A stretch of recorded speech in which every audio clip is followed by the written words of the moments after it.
I remember the night Sarah's imaginary friend stopped being imaginary, like it was yesterday. I was 16, sleeping over at her house, and I wished to God I'd listened to that voice in my head, telling me something was wrong.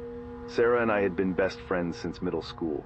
She was quirky, creative, the kind of girl who still talked about her childhood imaginary friend, like he was real. His name was Mr. Wicker. She'd had him since she was 5.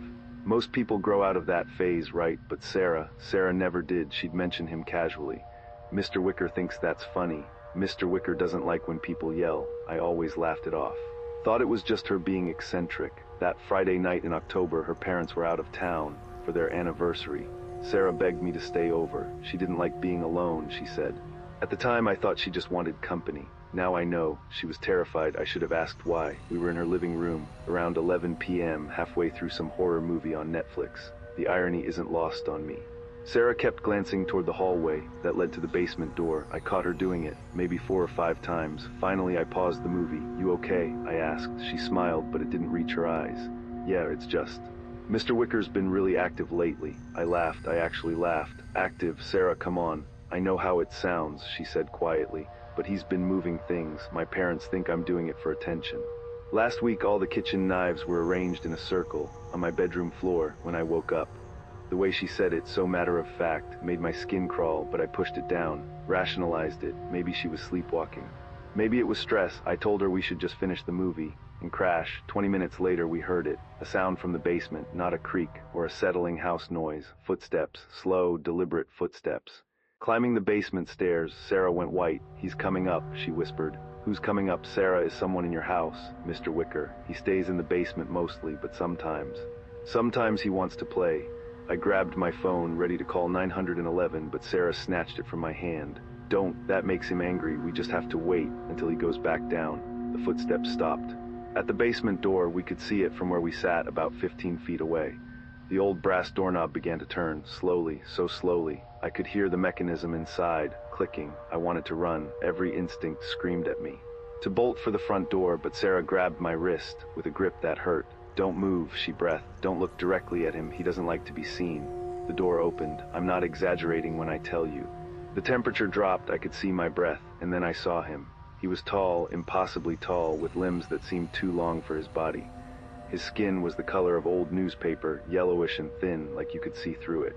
But his face, God, his face, it was almost human, almost. His smile was too wide, stretching back to where his ears should have been. And his eyes were black, not dark brown, black, like looking into empty holes.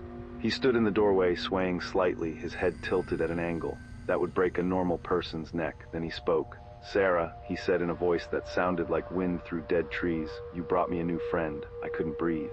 Couldn't move. This wasn't possible. This wasn't real. But he was there, solid and real, and staring at me with those empty black eyes. Sarah's voice shook. "She's just visiting, Mr. Wicker.